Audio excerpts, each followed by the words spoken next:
안녕하세요. 일반인의 건강한 운동 일건우입니다. 오늘 할 얘기는 보충제와 이제 그 단백질에 관한 얘기인데요. 좀 많이 묻는 질문이에요. 그 먹는 거에 관한 거는.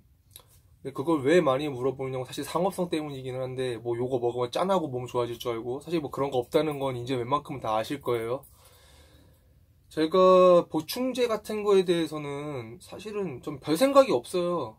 뭐 딱히 나쁘지도 않고 좋지도 않고 그냥 아무것도 아닌 저한테는 그냥 건강보조 식품이에요. 근데 그거는 짚고 넘어가고 싶어요. 보충제는 약물이 아닙니다. 약물이 아니에요. 보충제는 건강보조 식품이에요. 식품 먹는 거. 아니, 물론 좀 세세한 부분에선 가공식품이기 때문에 일반 자연식과는 좀 차이가 조금은 있는데 본질은 사실 닭가슴살에 고구마 갈아서 건강 주스라고 다 마시는 거랑 큰 차이는 없는 거예요. 닭가슴살 고구마 갈아 마시는 식품과 스테로이드성, 우리가 흔히 약물이라고 하는 그게 약물이에요. 스테로이드성 약물은 어마어마한 차이가 있지만은 보충제와 그런 닭가슴살 고구마 갈아 만든 이 식품 사이에 큰 본질적인 차이는 사실 없어요. 그냥 가공식품이냐 자연식단이냐의 차이인 것 뿐이에요. 그렇기 때문에 그거는 짚고 넘어가셔야 돼요. 일반인 분들이. 보충제는 스테로이드와 같은 약물이 아닙니다. 맞고 나가지고 짠하고 근육 생기는 그런 거 아니에요. 보충제가 약물이라서 먹으면 효과 봐서 한 달 만에 이렇게 된다는 논리는 닭가슴살이랑 고구마 꾸준히 잘 드시면은 한 달 만에 이렇게 된다는 거랑 똑같은 얘기예요. 그러니까 그 부분에 대한 차이는 일단은 여기서 분명히 하고 넘어가야 되고요. 제가 보충제 질문 많이 받는 질문 중에 하나가 어떤 보충제를 어떻게 먹어야 뭐 도움이 되나라는 말인데 자기 경제력에 맞춰서 사 드시면 돼요. 앞에 말했잖아요. 그냥 식품에 불과해요.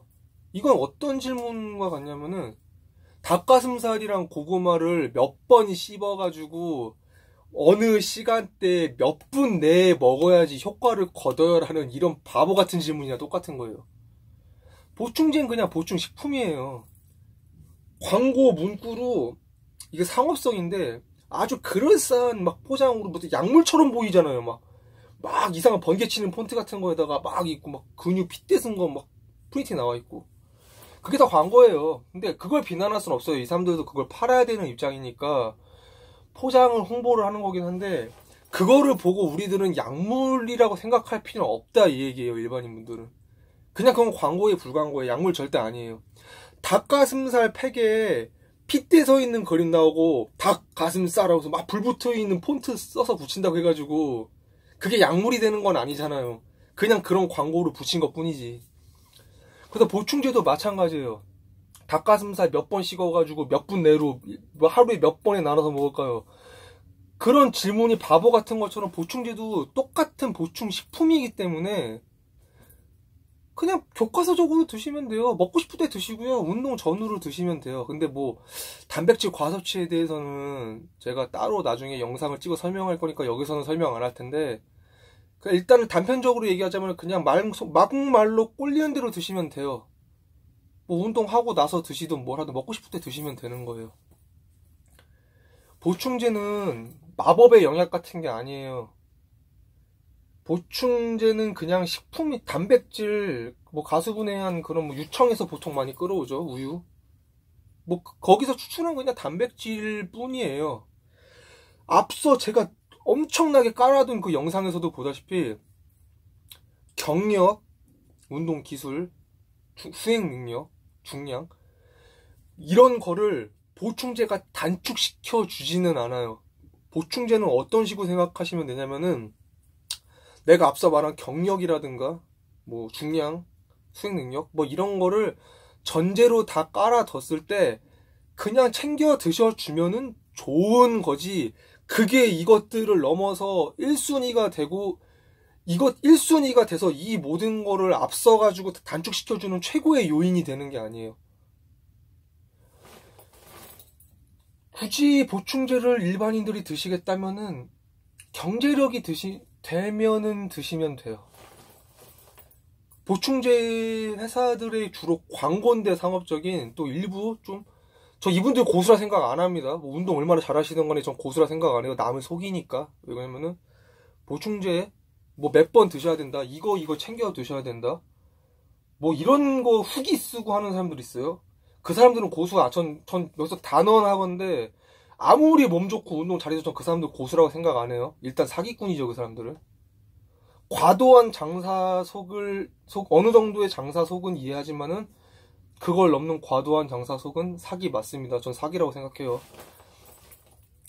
보충제 여유 드실 만큼만 먹으면 돼요. 그거 안 먹는다고 큰일 안 나요. 제가 오히려 묻고 싶어요. 그렇게 열심히 운동했는데 단백질 꼴랑 수확물이 장난이에요. 몇 그램 뭐 한두 번 빼먹었다고 근생성이 안 되고 근육 풀어지는 근육이다? 그럼 운동 왜 하세요? 그딴 운동 왜 하세요? 둘 중 하나예요. 본인의 몸이 심각하게 기형이거나 유전자가 근육을 특출나게 못 만드는 기형이거나 그냥 심리적 요인이에요. 만약에 그렇게 열심히 성실히 운동했는데 보충제 단백질 몇 그램 꼴랑 며칠 안 먹었다고 빠질 근육이면은 그냥 운동하지 마세요. 그분들은 뭘 해도 안 돼요. 그런 사람 실제로 존재 안 하고요. 안 하니까 이렇게 막 얘기하는 거예요. 아무도 그런 사람 없어요. 운동 열심히 했는데 단백질 보충제 꼴랑 몇 번 안 먹었다고 풀어지는 근육 있는 사람 없어요. 다 장사 속인데, 보충제는 자신이 예를 들어서 뭐 한 월 300 번다. 그러면은 운동이랑 건강한 취미에 뭐 보충제 값으로 한 달에 10만원, 20만원 쓰는 거는 그렇게 큰 돈이 아니라고 생각하거든요. 이렇게 좋은 건강한 취미에 도움이 되는데 그 정도 쓰는 거는 오히려 술 마시고서 한 달에 술 마시는 취미로 한 5, 60 쓰는 것보단 낫잖아요. 몸도 건강해지고. 근데 학생분들이나 뭐 수입이 뭐 죄송하지만은 그렇게 넉넉지 않은 분들은 뭐 예를 들어 주택 대출금 있다거나 돈 많이 벌어도 뭐 나가는 돈이 많으시는 분들, 저축할 돈 한 달에 4, 50 만들기도 힘든데 거기서 운동한답시고서 보충제 값으로 10만원, 20만원 쓰는 것도 부담스러운데, 근데 거기다가 광고에서 너 이거 안 먹으면은 운동 공든탑 무너진다, 뭐 도로함이 타불 된다, 막 이런 얘기 자꾸 듣고서 불안감에 의무적으로 보충제 돈 쓰고, 심지어 전 그런 분도 봤어요. 오늘 운동 안 나간대요. 제가 나오라고 했는데. 아, 왜 안 나오세요라고 물었더니 보충제를 다 먹어서 운동을 해봤자 큰 효과를 못 거둔다고, 다음 보충제가 4일 후에 도착하니까 4일 후부터 운동을 나오겠다고 하시는 이런 어처구니 없는 분들도 봤어요. 그러실 필요 없다는 거예요. 저 같은 경우는 보충제를 안 먹은 지 올해가 한 9년 정도 돼요. 근데 아예 안 먹었다 소리 아니에요. 뭐 친구가 한 스쿱 주면은 그냥 먹고, 있으면은 먹었는데 제 돈 주고 사서 체계적으로 막 꼬박꼬박 챙겨 먹고 계량해서 먹지 않은 지는 9년째입니다. 아마 제가 9년 동안 보충제 먹은 게 한 통이 안 될 거예요. 그것도 프로틴만 먹고 따로 나머지 기타 등등은 먹어본 적도 없어요. 9년 동안에. 그냥 저는 그 논리대로라면 지금이야, 전 앞서 그 영상에 설명했지만 부상 때문에 저는 몸이 좀 많이 빠진 편인데, 제가 예전에 얼마 전 영상에 올렸잖아요. 제 예전에 한창 나갔을 때 사진 보시면은 저 그때도 보충제를 안 먹었을 때거든요. 전 그 논리대로라면은 국숟가락이 돼 있어야 돼요. 몸은 막 피고상접해 있어야 되고. 근데 저 그때 체중 90 정도 나갔고요. 지금 체중이 한 80 초반 정도 나가요. 지금 많이 빠져서. 근데 전 그 논리대로라면 보충제를 안 먹었으니까 전 체중 한 60에서 50대 그 멸치가 돼 있어야 정상이에요. 근데 그거 아니에요. 근데 보충제는 그냥 여유가 드시면 될 때 드시면 돼요. 경제적 여유가 될 때. 뭐 드셔서 나쁠 건 없어요. 보충식품이니까요. 그리고 어떻게 먹느냐. 굳이 팁을 드리자면은 정상 식단 3끼에 지장 주지 않을 정도로 드세요. 그러니까 보충제도 어쨌든 칼로리예요. 그리고 사실 소화 더럽게 안 돼요. 왜 그러냐면은 대부분의 성분이 유청단백이거든요. 우유단백이요, 쉽게 말하자면은. 한국 사람 특성상, 동양인 특성상 유당 흡수가 굉장히 안 돼요. 설사 주룩주룩하고 속 더부룩하고 보충제 먹는 사람들 방구 자주 나오잖아요. 다 그것 때문인데. 그리고 순수 단백질 자체가, 그 고용량의 단백질 자체도 원래 소화 잘 안 돼요. 단백질이 소화가 잘 되는 영양소는 아니에요. 그거를 먹게 되면은 당연히 속도 더부룩하고 어떤 사람은 설사도 해요. 근데 늘 말하지만은 보충제에서 한 가지 기억할 게 있어요. 설사 주룩주룩 하면 그거 안 먹는 이만 못하는 겁니다. 비싼 돈 주고서 양질도 아니죠. 저품질의 똥을 주룩주룩 생산하는 거예요. 그냥 어떤 보충제를 논하기 전에 일단은 보충제를 논하기 전에 드시고 설사 주룩주룩 하시면은 그걸 안 먹으니만 못한 거예요. 흡수 제대로 되지도 않고 오히려 설사가 걸린 거죠. 그래서 그거는 기본으로 깔고 들어가셔야 돼요. 그나마 설사를 안 하시고 속에서 어느 정도 받기는 어거지로 받는다는 분들에 한해서 얘기하자면은 소화가 잘 되는 성분이 아니기 때문에 속이 더부룩해서 기본 새끼를 먹는데 난 평소에 예를 들어서 소 등심 두덩이 먹었는데 보충제를 먹기 시작하니까 속이 더부룩하고 배불러서 한 덩이밖에 못 먹겠다? 그러면은 보충제를 사 드심으로써 오히려 득보다 실이 많은 겁니다. 여기서도 하나 깔고 들어가야 되는데 전제를 보충식품은 절대로 자연식단을 대체할 수가 없습니다.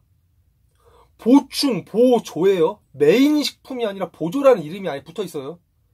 그리고 여기서 접고 하나 더 설명을 하고 들어가야 되는 게 보충제가 나온 이유예요. 이유. 보충제가 왜 생겼냐면은 사실은 원래는 꼭 그런 건 아닌데 원래 고안된 이유는 사실 약물 쓰는 약물 시대 때 보디빌더들 간편하게 먹으라고 나온 거예요. 근데 이거는 뭐 인슐린 관련 혈당 문제 돼가지고 뭐 쇼크 오고 막 이런 성장 호르몬 약물에 관한 이야기긴 한데 지금 여기서 할 건 아닌데 그건 나중에 따로 다뤄볼게요. 궁금하신 분들이 있으면은. 근데 어쨌든 약물을 쓰는 보디빌더들의 특성상 얘네는 회복력도 있고 그 아까 인슐린 쇼크 뭐 이런 것 때문에라도 거의 4시간 단위로 단백질을 막 공급해 줘야 돼요. 그게 감당도 돼서 쉴 새 없이 근육을 만드는 상태이기도 하기 때문에 퍼부어 주는 것도 있지만은 아까 말한 그 혈당 쇼크 때문에 성장 호르몬 부작용 때문에 그렇게 얘기할게요. 부작용 때문에 일정 시간마다 그렇게 단백질이라든가 뭐 게이너 같은 건데 그런 거 같은 거 공급을 안 해주면은 얘네는 죽을 수가 있어요. 관련돼서 한번 찾아보시면 나와요. 근데 나중에 이거 한번 다뤄볼게요. 죽을 수가 있기 때문에 목숨 부지하려고 먹는 것도 있어요. 근데 얘네가 그러니까 시간 단위로 단백질을 먹어야 되는데 24시간 뭐 닭가슴살 이만큼 조리하는 것도 오래 걸리지만은 그 고용량의 단백질을 음식으로 먹는 것도 곤욕이에요. 양이 엄청나게 많으니까. 그래서 압축해서 흔들기만 하면 바로 마실 수 있도록 고안한 게 사실 보충제예요.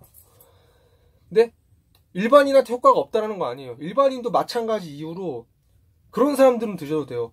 회사 출퇴근할 때 내가 자연식을 챙겨 먹을 시간도 없고 요리할 시간도 좀 부족하다라고 하면은 간편하게 흔들어 드실 수는 있으니까 그런 사람도 똑같은 목적에 드셔도 돼요. 그러니까 뭐 일반인한테 효용이 없다는 소리는 아니에요.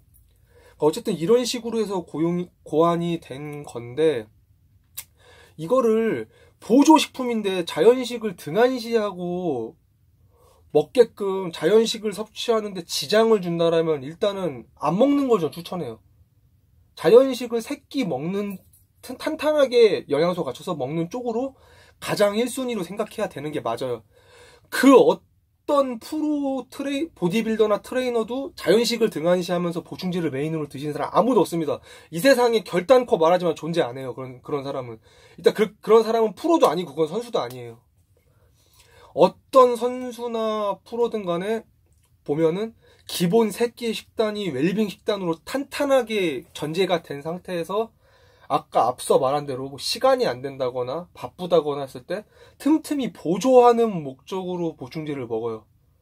오히려 어줍지 않은 일반인 경력자 분들이 보충제만 무슨 단백질 보충제만 하루에 4번 먹고 이런 분도 봤어요. 그 게이너 게사료 같은 거를 삽 같은 걸로 막 하루에 4-5번은 막 배불러 배 이렇게 하는데 꾸역꾸역 먹는 분도 봤어요. 기계적으로. 어설픈 분들만 그렇게 먹어요.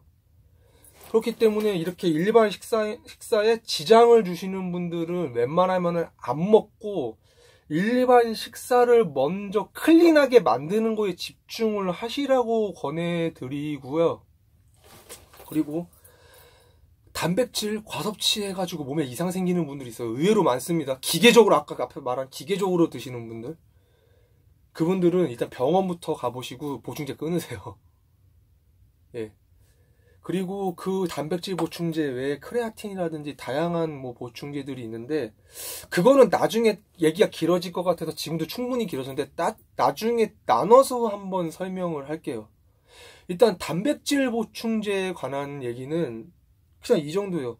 딱히 해될 것도 없지만 득될 것도 없는, 그게 마법의 영약이나 약물의 영역에 있는 게 아니기 때문에 경제력 되면 드시면 되는 거고, 딱히 뭐 먹는다고 해서 딱히 해될 건 없어요. 뭐 득은 될 거예요. 조금이라도 어쨌든 간에 뭐 더 먹는 거니까, 단백질이라든가 이런 성분을. 근데 굳이 주의점이라고 하면은 방금 전에도 길게 얘기했듯이 소화 능력에 지장을 줘서 일반 자연식을 챙겨 먹는데 지장이 있으신 분들에 한해서는 굳이 그렇게 사드실 필요가 없을 것 같다라는 얘기를 하는 거예요. 예. 일단은 여기까지고, 단백질 보충제뿐만 아니라 보충제에 관한 얘기들은 앞으로도 길게 여러 번에 걸쳐서 하게 될 거예요. 그러니까는 이 영상을 필두로 해서 앞으로 나오는 것도 계속 연결됐다 생각하시고 이어서 보시면 될 것 같아요. 제가 제목도 그렇게 정리를 할 거고요. 예, 일단은 보충제에 관한 제 첫 영상은 여기까지입니다. 예, 감사합니다.